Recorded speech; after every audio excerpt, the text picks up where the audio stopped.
Bonjour. Cette première vidéo a pour objet la spiritualité. Qu'est-ce que la spiritualité? Pourquoi avons-nous tout intérêt à nous ouvrir à la spiritualité? Est-ce la même chose que les religions? C'est quoi en fait suivre un chemin spirituel? Et nous pouvons aussi nous poser la question de pourquoi est-ce que la spiritualité est devenue si taboue, particulièrement en France? Mon constat est qu'aujourd'hui, la plupart des gens, y compris les nouvelles générations, est malheureuse. À force de croire à une matière dénuée de sens, leur vie elle-même devient dénuée de sens. Donc, comme vide, la seule chose à faire est alors de remplir ce vide. Or, à ce jeu-là, nous ne sommes jamais remplis. Nous essayons de remplir ce vide par l'extérieur de nous, d'où notre société dite de consommation. Et pourtant, ce vide est toujours là. Et si nous faisions le pari que la spiritualité pourrait redonner un sens à notre vie, ou plutôt qu'elle viendrait réveiller ce sens en nous? Car finalement, la spiritualité, n'est-ce pas la recherche de sens?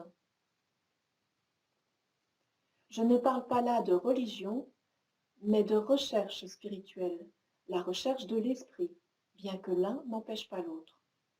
Pour bien des gens, la spiritualité est devenue l'inverse de la raison, de la science, du sens du concret. L'exception française veut que notre culture laïque, issue du siècle des Lumières, alors faisons une petite pause, rappelez-vous peut-être vos études et ces grands philosophes qui ont cherché la sagesse et ont inspiré plusieurs déclarations des droits de l'homme de différents pays, comme Descartes, Spinoza, Rousseau ou encore Pascal. Eh bien, cette culture, issue du siècle des Lumières, a été dite cartésienne et a séparé la raison de la spiritualité.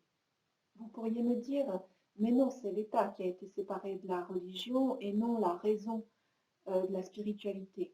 Et pourtant, je vous répondrai, avez-vous déjà essayé de placer le mot Dieu dans une conversation? Ou simplement, avez-vous essayé de dévoiler devant autrui que vous croyez à autre chose que la simple matière, quelque chose de plus spirituel, hors norme?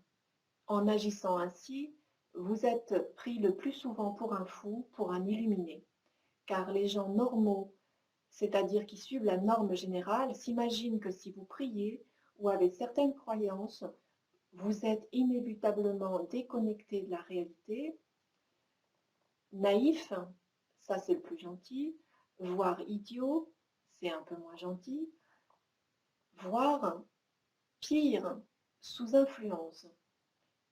Entendez par là sous influence dans une secte.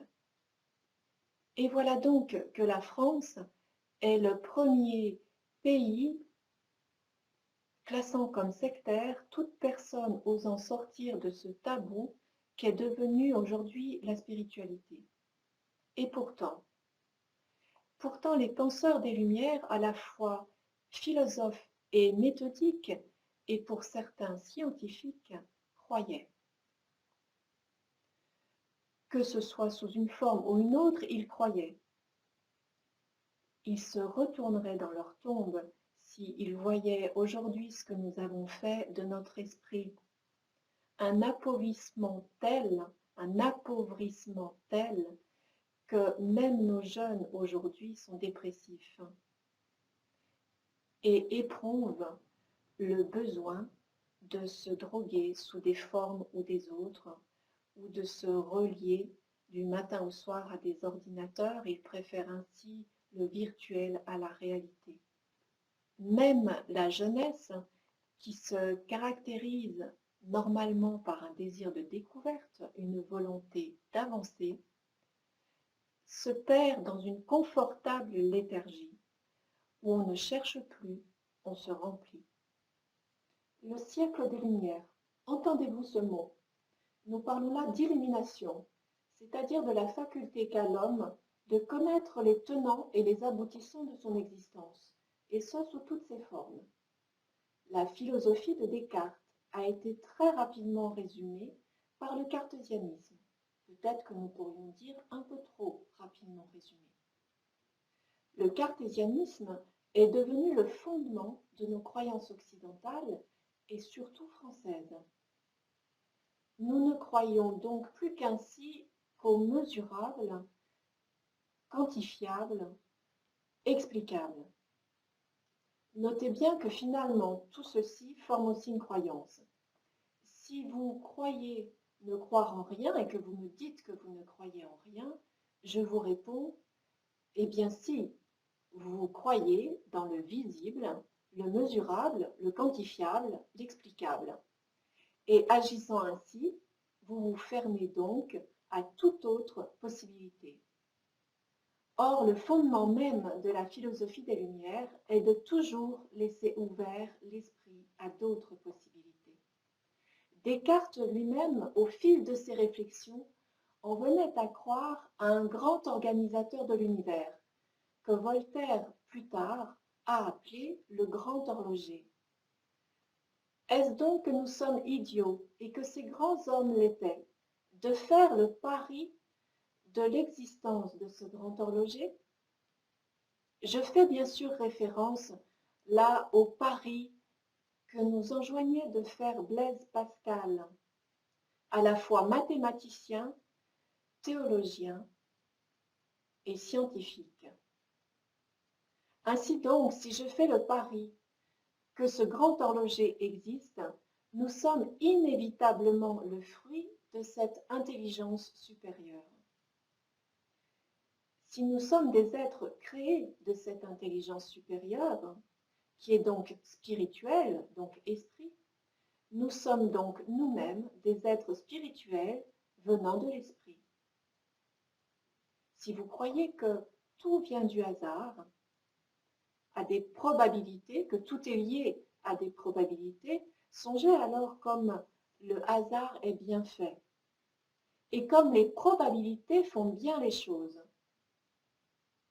Si la théorie de Darwin est juste, quelle est l'intelligence qui mène cette évolution? Oser, devant la perfection de la vie, dire que le hasard s'appelle Dieu, ou intelligence supérieure, ou grand esprit, ou tout autre nom que vous souhaitez lui donner. Pourquoi devrais-je croire, ou plutôt savoir Dieu, et rejeter la science et son raisonnement? Pourquoi devrais-je explorer la science et rejeter Dieu? Osons franchir le pas de penser au « et » au lieu du « ou ». Osons percevoir l'unité. Pour ma part, je sais Dieu et je crois en l'homme. Je sais Dieu et je crois en la science. Nous arrivons alors à conceptualiser que tout est spirituel, puisque tiré du spirituel, que ce soit notre matière, nos créations, nos recherches scientifiques, artistiques ou les autres. En franchissant ce pas, poussés en cela par la volonté de connaître, de savoir, et donc par la volonté de liberté, le vide que nous vivions jusqu'alors se remplit. Le désir de connaître la vie sous toutes ses formes, d'en rechercher les origines, de finalement percevoir l'esprit qui anime toute chose, notre conscience s'aiguise, s'ouvre, découvrant des potentiels infinis. Nous n'avons alors plus ce besoin de remplir inlassablement ce vide, car notre vie retrouve ce sens.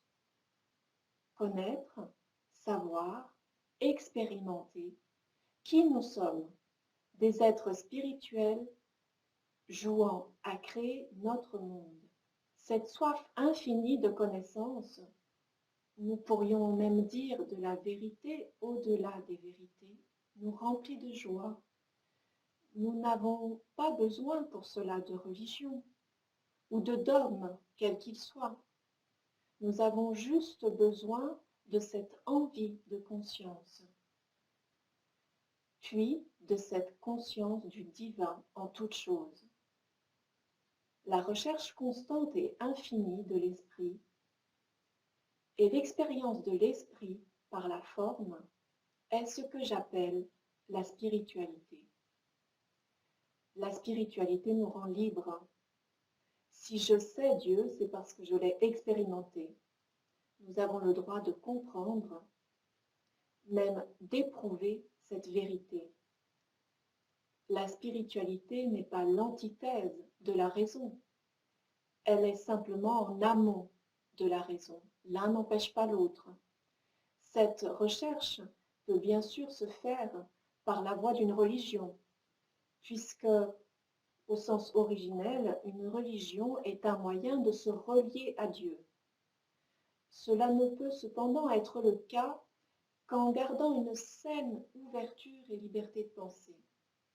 Nous pouvons donc tout à fait pratiquer une religion bénéfiquement lorsqu'elle nous ouvre à sentir le divin en toute chose, y compris dans la science ou dans une autre religion. Dieu se fiche du nom que vous lui donnez. Il n'est pas une religion. La religion est faite pour les hommes, par les hommes. Il n'y a là rien de bon ni de mauvais. C'est juste une expérience de connaissance.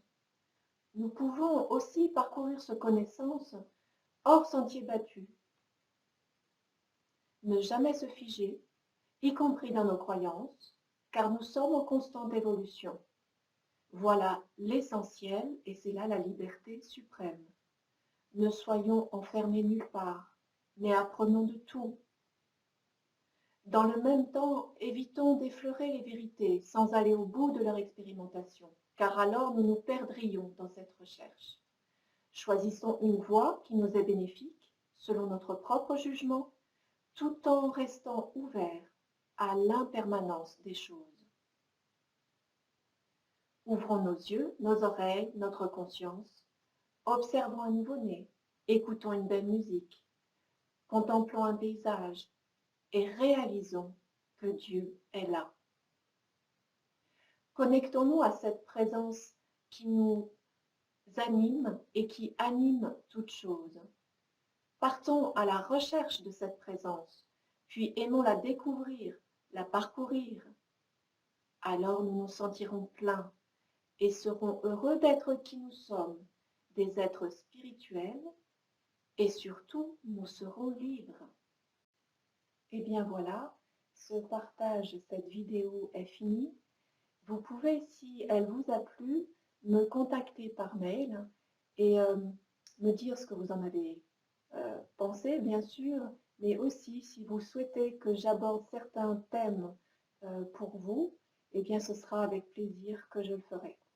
Je vous souhaite le meilleur pour vous et pour vos proches. À très bientôt.